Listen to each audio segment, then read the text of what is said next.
The giant screens in Earth's Deep Space Monitoring Center lit up with countless red dots. Tom Miller, the head officer on duty, rubbed his tired eyes and looked again. The dots weren't going away. In fact, they were multiplying. "Sir," called out one of the operators, "we're picking up over 300 massive objects entering the solar system. They just appeared out of nowhere." Tom straightened in his chair. After 20 years of watching empty screens, something was finally happening. Get me the President and the Defense Council. Now, within hours, the world's leaders gathered in the underground Global Defense Chamber. Unlike the panic and chaos shown in old movies, the room remained calm and focused. Humanity had been preparing for this day for over a century. General Roberts stood at the main display, pointing at the incoming fleet. "Ladies and gentlemen, what we're seeing is exactly what our predecessors predicted. A massive invasion force, likely from the civilization we've been monitoring through our deep space telescopes." The president of the Global Defense Council, Maria Davis, nodded slowly. "How long until they reach Earth?" "At their current speed, 4 days," Roberts replied. "They're moving faster than anything we've officially revealed to the public that we can track." The Chinese representative smiled slightly. "Then our deception has worked perfectly. They think we can barely reach Mars." The room's atmosphere shifted as a new alert sounded. A transmission was coming in from the alien fleet. The massive screen at the front of the chamber activated, showing a tall, humanoid figure in ornate golden armor. "People of Earth," the figure spoke in perfect English, clearly using advanced translation technology. "I am High Commander Blake of the Galactic Empire. Your world has been chosen to join our glorious empire. Submit now, and you will be granted the privilege of serving under our banner. Resist and face annihilation. You have 24 hours to surrender your world." The transmission ended, leaving the chamber in silence. Then, surprisingly, several leaders started chuckling. They actually used the "submit or die" speech, the Russian representative said, shaking his head. "Our intelligence was correct about their arrogance." President Davis stood up, her expression serious but confident. "Well, ladies and gentlemen, we've spent 100 years preparing for this moment. Are all defense systems ready?" The Indian representative consulted his tablet. "The orbital platforms are fully charged. Ground-based systems are at 100%. The lunar base is armed and ready." "And our special projects?" Davis asked. "The Sol shield is operational," the Japanese representative reported. "We can activate it the moment they cross Mars orbit." Tom Miller, who had been invited to the chamber as the first contact witness, watched in amazement. He had known Earth had defenses, but this level of preparation and confidence was beyond his clearance level. "Very well," Davis said, pressing a button on her console. "This is what we've been waiting for. Initiate Protocol Guardian. All military personnel to their stations. Civilian bunkers are to be prepared but not yet activated. Let's show these empire builders that humanity doesn't bow to threats." Across the planet, hidden facilities rumbled to life. Mountains opened to reveal massive weapon systems. Underwater bases activated their shields. In orbit, thousands of satellites simultaneously dropped their civilian disguises, revealing advanced weapon systems. The Global Defense Council drafted their response to the Empire. It was short, clear, and would become one of the most famous messages in human history. To the Galactic Empire. Earth declines your offer. This system is closed to Imperial expansion. Any hostile action will be met with extreme force. This is your only warning. Humanity.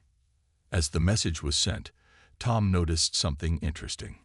None of the world leaders looked worried. Instead, they wore the expressions of people who had just sprung a carefully laid trap. "They really have no idea, do they?" he whispered to the Australian representative next to him. The man grinned. "That's the beauty of it, son. While they were building their empire up there, we were building something far more impressive down here. They think they're hunting sheep, but they've just walked into a den of lions." Above Earth, the hidden defense grid hummed with power, waiting for the Empire to make its choice. Humanity had played weak and primitive for centuries, allowing occasional glimpses of their technology to suggest a struggling civilization just reaching for the stars. The trap was set. Now they just had to wait for the Empire to blunder into it. The Empire's response came faster than expected. Instead of waiting the full 24 hours, 3 sleek warships detached from their main fleet and accelerated toward Earth. Just as predicted, General Roberts said, watching the approaching vessels on the main screen. "They're sending a show of force." President Davis stood at the command center's window, looking up at the night sky. "How many crew on those ships?" "Scans show about 50 per ship, Mom." She nodded slowly. "Have they passed the Mars defense line?" "Not yet. 10 minutes until they cross it." The room fell silent as they watched the Imperial ships approach. They'd moved with obvious confidence, their energy signatures making no attempt at stealth. The Empire clearly expected no resistance from a primitive world. "Message incoming," announced the communications officer. The main screen lit up, showing a different Imperial officer this time. His expression carried the practiced condescension of someone used to dealing with inferior beings. "Humans," he began, "your defiance is noted. We have been authorized to provide a demonstration of Imperial power. One of your major cities will be destroyed as an example. After witnessing our might, you will be given a second chance to submit." President Davis pressed the response button. "This is Earth. Be advised that crossing the Mars orbital line will be considered an act of war. Retreat now." The Imperial officer laughed. "You dare to give orders to the Empire? Watch and learn your place in the galaxy."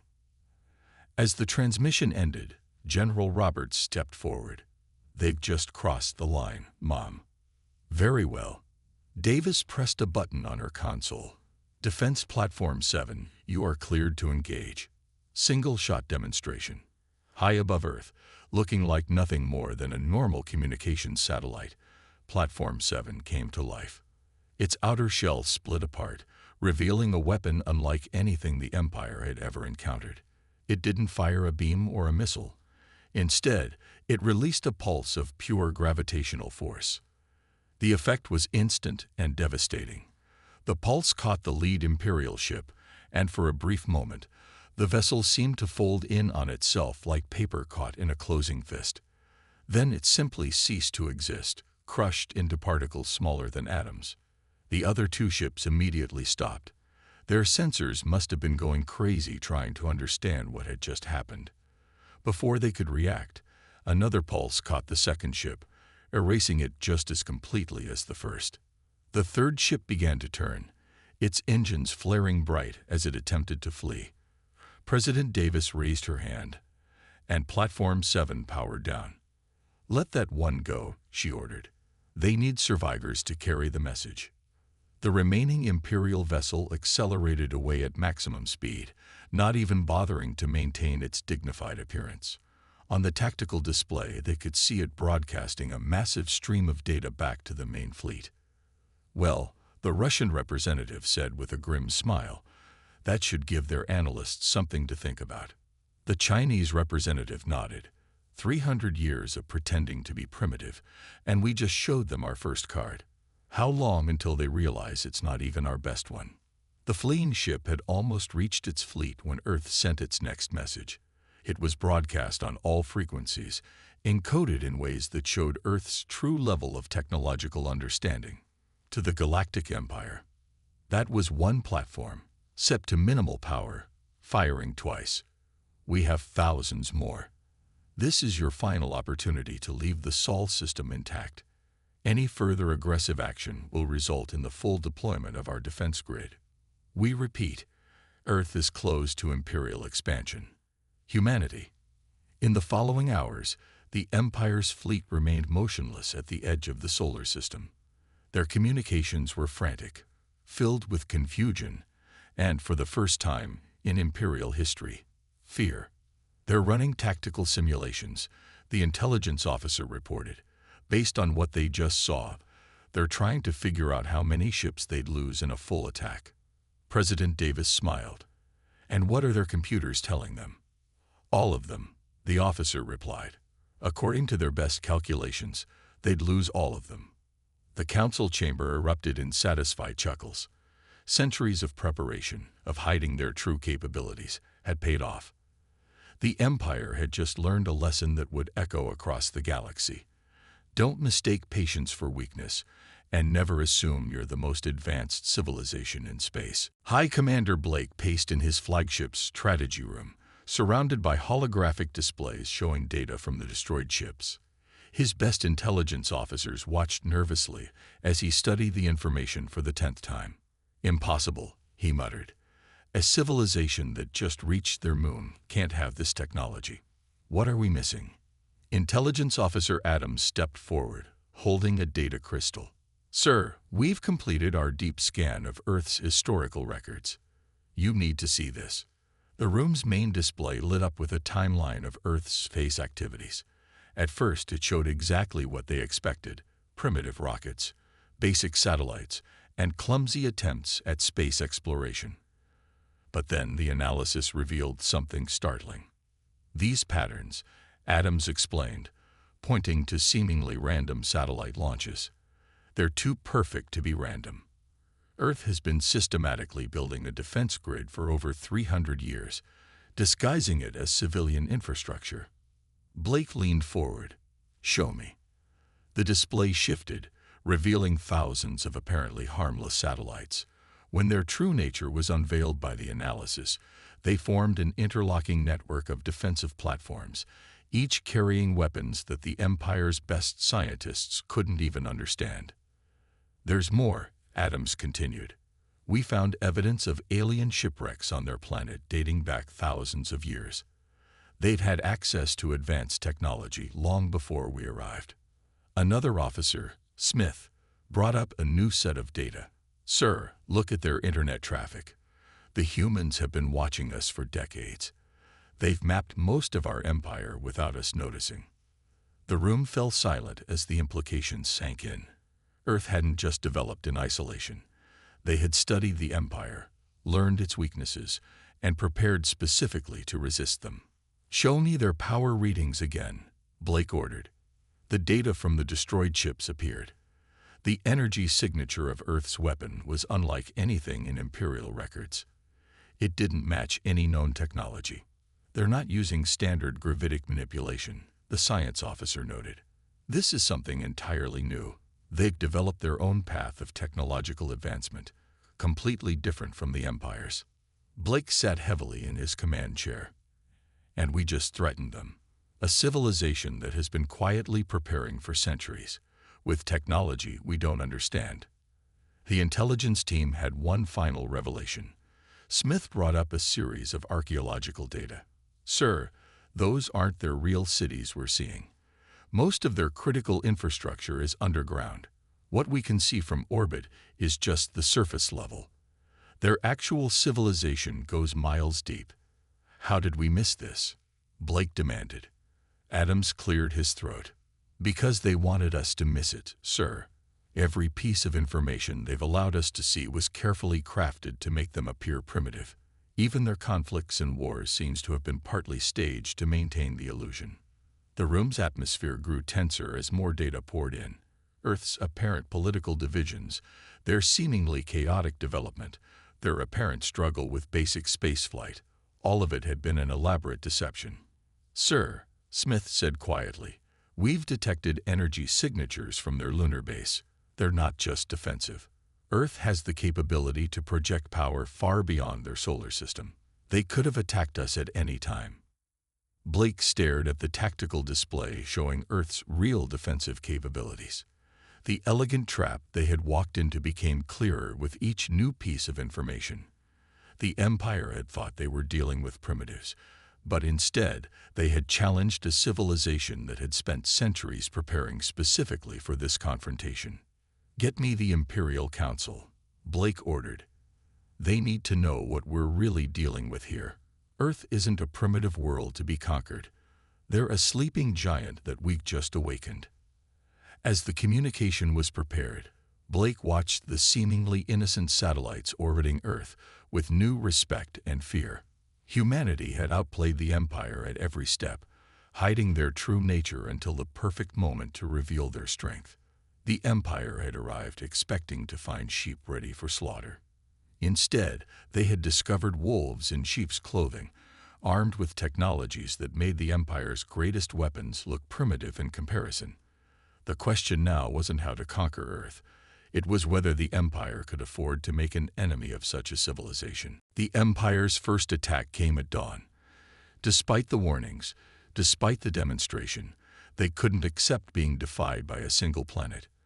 1,000 warships dropped out of faster-than-light travel, their weapons already charging. In Earth's command center, President Davis watched calmly as the enemy fleet approached. They really can't help themselves, can they? Pride is a powerful thing, General Roberts replied. Activate full defense grid. Bring the Sol shield online. Across the solar system, humanity's hidden defenses awakened. The seemingly empty space between Mars and Earth suddenly shimmered as thousands of cloaked platforms revealed themselves. On the moon's dark side, massive cannon arrays rose from hidden bunkers. The Imperial fleet split into 3 attack groups, following standard conquest protocols. They had never needed to change their tactics before. No civilization had ever survived their first assault. "They're launching fighters," the radar officer announced. 10,000 small craft approaching. President Davis nodded. Release the drones. From Earth's orbit, millions of small, spherical devices emerged. Each was barely larger than a basketball, but they moved with impossible speed and precision. The Imperial fighters met them head-on, expecting an easy victory. The drones didn't fire weapons. They didn't need to. Instead, they simply passed through the Imperial fighters' shields as if they didn't exist, their advanced phase-shift technology making the Empire's best defenses useless. On contact, each drone released a precise electromagnetic pulse, shutting down the fighters instantly. Within minutes, the entire fighter screen went dark, their pilots floating helplessly in space as their craft died around them. "Launch rescue ships," Davis ordered. "Get those pilots to safety before their life support fails." The main Imperial fleet pressed forward, their massive capital ships opening fire with planet-killer weapons. The energy beams struck the Sol shield and simply vanished, absorbed and redirected into Earth's power grid. "Should we return fire?" General Roberts asked. Davis shook her head. "Not yet. Let them exhaust themselves first. Show them how futile this is." For an hour, the Imperial fleet poured enough firepower into Earth's defenses to destroy a dozen planets. None of it made the slightest difference. The Sol shield didn't even flicker.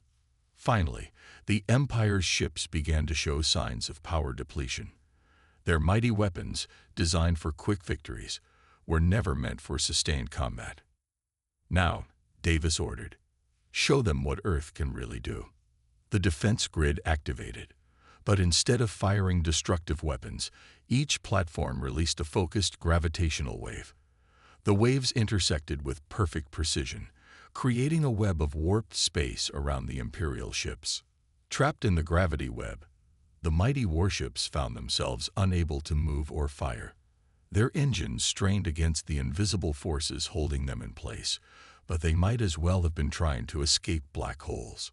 Earth's message was broadcast to the immobilized fleet. "Your ships are disabled. Your fighters are neutralized.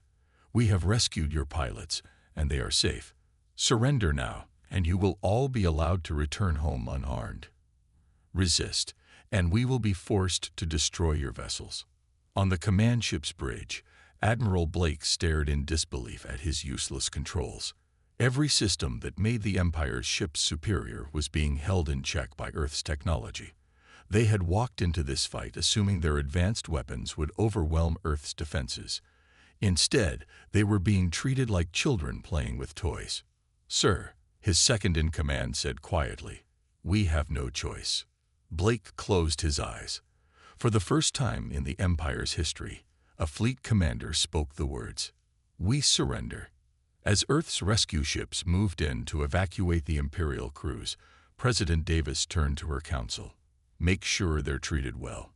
When they return home, I want them to tell stories not just of our power, but of our mercy. The battle was over.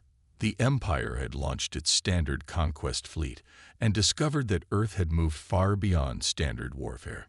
Humanity had turned space itself into a weapon, and in doing so, changed the balance of power in the galaxy forever. In the coming days, the Empire would learn a harsh truth. Earth hadn't just prepared to resist them. They had evolved beyond the very concepts of warfare that the Empire relied upon.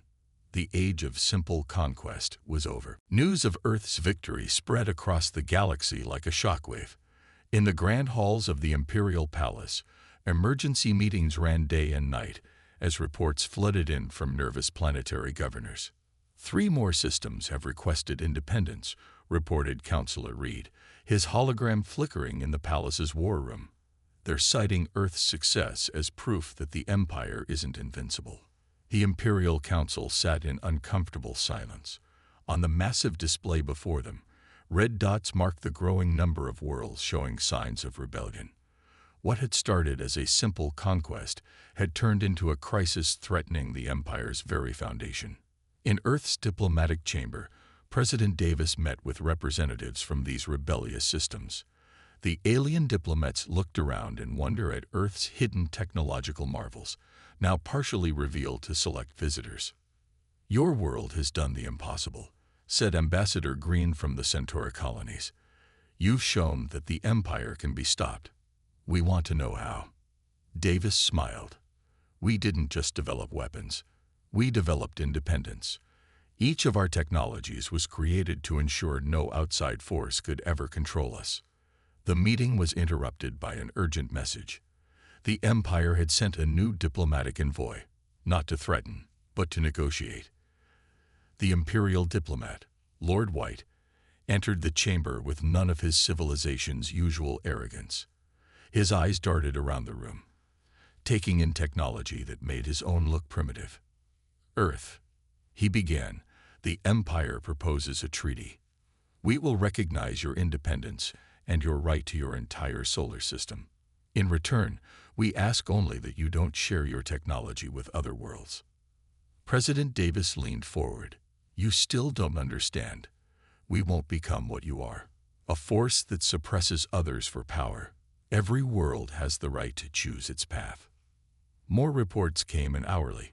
The Empire's grip on its outer territories was weakening. Worlds that had been conquered centuries ago were looking at Earth's example and seeing hope for the first time. In a secret Imperial Council session, the true impact of their failure became clear. "It's not just their weapons," Admiral Blake explained to the Council. "Earth has shown that our entire approach to galactic civilization is flawed. They advanced by cooperation and innovation, while we relied on conquest and control." On Earth, the Global Defense Council received messages from dozens of alien civilizations. Some sought protection, others wanted trade agreements, and many simply wanted to learn how Earth had achieved such advancement while maintaining its independence. "We should be careful," General Roberts warned during a strategy meeting. "The Empire is wounded but not destroyed. They might try something desperate." President Davis nodded. "That's why we're going to do something unprecedented. Open the education channels. Share our basic scientific principles with any world that asks. Not weapons, knowledge." The response was immediate. Hundreds of worlds began downloading Earth's public scientific database.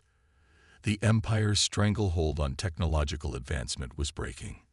In Imperial space, more crisis meetings were held as reports showed their subject worlds making unexpected technological leaps. Earth's basic science was revolutionizing everything from energy production to medicine across the galaxy. "We can't stop this," Lord White reported to his superiors. "Earth isn't conquering through force. They're winning through education and innovation. Worlds are choosing to align with them voluntarily." The Empire faced a choice: adapt or collapse. Their old methods of control were failing as world after world realized there was another way to exist in the galaxy. In Earth's command center, President Davis watched the diplomatic indicators changing across the galactic map.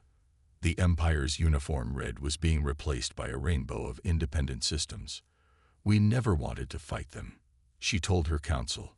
"We just wanted to show that resistance was possible. Now the galaxy is changing itself." The Empire's dreaded diplomatic corps, once feared across the galaxy, found themselves ignored as worlds openly declared their independence. Earth had done more than defeat their military. They had broken the psychological chains that held the Empire together.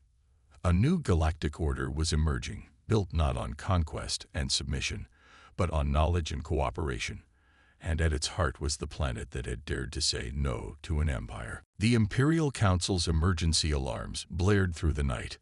Their worst fears had come true. The Empire was falling apart from within. In a desperate move, they'd made their final decision. "Launch everything," the Emperor commanded. "Every ship, every weapon. The Empire cannot survive if we show weakness." Across Imperial space, warships emerged from hidden shipyards. The Empire had been holding back, maintaining secret reserves for centuries. Now, they committed it all to one massive assault. 10,000 capital ships, 100,000 support vessels, and millions of fighters gathered for what they called the final solution. On Earth, the defense grid detected the buildup immediately. "They're throwing everything at us," General Roberts reported. "More ships than we've ever seen them use."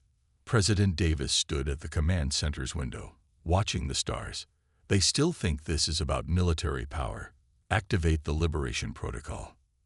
Across the galaxy, Earth's hidden network sprang to life. For centuries, they had been seeding supposedly primitive probes throughout Imperial space. Now these dormant devices activated, revealing themselves as advanced quantum communication relays. Broadcasting on all frequencies, the communications officer announced. "Message going out to every world in Imperial space." The message was simple. "The time has come. Earth stands with you. Rise." The effect was instantaneous. On 1,000 worlds, resistance movements that had been secretly supplied with Earth's technology emerged. Imperial bases found their power grids suddenly failing. Defensive systems turned against their operators. The Empire's own infrastructure began to work against them. The massive Imperial fleet, nearly halfway to Earth, suddenly received desperate distress calls from their home systems. The Empire was fighting battles everywhere, their forces scattered across the galaxy trying to maintain control. "They're dividing their fleet," reported the tactical officer. 60% are turning back to deal with the uprisings." President Davis nodded. "And now we show them our final card. Launch the Guardian ships." From behind the sun, Earth's true fleet emerged. These weren't the defensive platforms or automated drones the Empire had faced before. These were Earth's masterpieces, ships built with technology centuries beyond anything the Empire could understand. They'd move like living things, their hulls shifting and adapting in real time. Each vessel carried a crew trained for decades in secret, masters of technologies that looked like magic to Imperial sensors. The Empire's remaining ships pressed their attack, still believing their numbers would prevail. They fired their planet-killer weapons, expecting to overwhelm Earth's defenses through sheer volume of fire. Instead, Earth's ships simply phased through the attacks. Matter and energy passed harmlessly through them as they advanced, their own weapons powered by the fabric of space itself. "Message from the rebel worlds," the communications officer reported. "Imperial control has been broken in 60% of their territory. Their remaining forces are in chaos." The battle above Earth wasn't really a battle at all. Earth's ships moved through the Imperial fleet like ghosts, their phase shift drives making them untouchable. Each time they passed through an Imperial vessel, they left behind small devices that simply shut down all systems. "No unnecessary deaths," President Davis had ordered. "Show them the difference between conquest and liberation." Within hours, the mighty Imperial fleet hung powerless in space, their crews watching in shock as Earth's ships systematically disabled every weapon and drive system. The final message to the Emperor was sent not just from Earth, but from hundreds of newly liberated worlds. Your age is over. The galaxy will no longer bow to force. Surrender now and be part of the new future we will build together. In the Imperial Palace, watching his empire crumble, the Emperor finally understood. Earth hadn't just outfought them, they had outthought them. While the Empire had focused on building bigger weapons, Earth had evolved beyond the need for traditional warfare. The Empire's last fleet, pride of their civilization, hung silent in space around Earth. Not destroyed, but disabled, preserved as a monument to the futility of conquest against a truly advanced civilization. A new age was dawning, and Earth, the world that had hidden its true nature for so long, would help lead the way. 1 year after the Empire's final defeat, representatives from 1,000 worlds gathered in Earth's newly revealed Global Assembly. The massive underground chamber, built centuries ago in preparation for this moment, hummed with the voices of countless species. President Davis stood at the central podium, looking out at the assembled delegates. The former emperor sat among them, no longer wearing his crown, but dressed as an equal representative of his people's new democratic government. "We gather here not to create a new empire," Davis began, "but to establish something unprecedented, a true galactic community of equals." The chamber's displays showed the transformation happening across known space. Former imperial worlds were flourishing with their newly gained independence, guided by Earth's freely shared knowledge. Trade routes once controlled by imperial forces now flowed freely between systems. Earth could have become the new empire. Ambassador Green from Centauri spoke up. "You had the power. Why choose a different path?" Davis smiled. "Because we learned from history, every empire falls. But a community built on mutual respect and cooperation can endure forever." The Assembly's first act was to establish the Galactic Scientific Exchange. Earth's universities opened their doors to students from across the galaxy, while alien scientists brought their own unique perspectives and discoveries to share. In orbit above Earth, the disabled Imperial ships were being transformed. Not destroyed or scrapped, but converted into schools and research centers, symbols of how tools of war could be turned to peaceful purposes.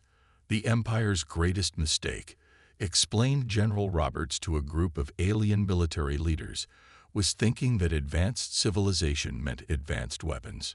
Real progress comes from advancing beyond the need for conflict."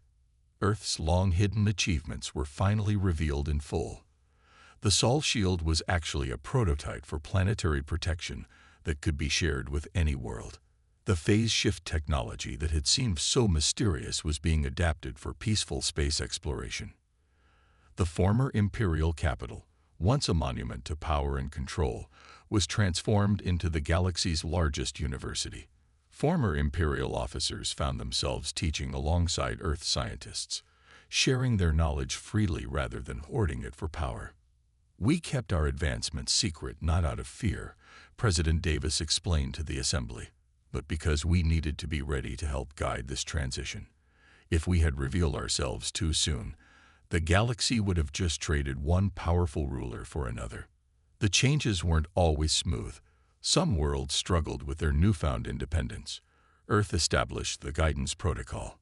Teams of advisors who would help developing worlds find their own path without controlling them.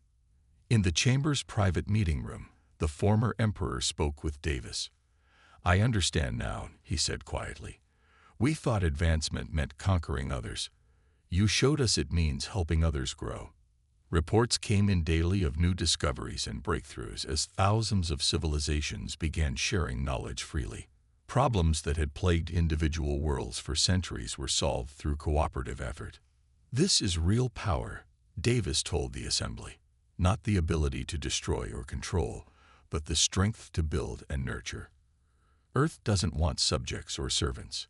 We want partners and friends." The old imperial star charts were redrawn. Where there had once been a single red mass of controlled space, there was now a vibrant network of independent but connected worlds. Trade flowed freely, ideas spread without restriction, and species that had once been bitter enemies began working together. In Earth's command center, now transformed into a coordination hub for the new galactic community, President Davis watched the stars with satisfaction.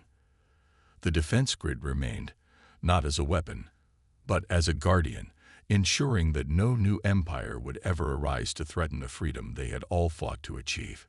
Was it worth the centuries of hiding? General Roberts asked her. The long wait, pretending to be primitive. Davis looked at the gallery of images showing celebrations across 1,000 worlds. Children of different species learning together, former enemies working side by side, new discoveries being shared freely across the stars. "Look out there," she replied. "We didn't just stop an empire. We helped birth a whole new way of existing among the stars. And that's worth any wait." The age of empires was over. The age of cooperation had begun, guided by the world that had been wise enough to wait, strong enough to act, and compassionate enough to show mercy even in victory.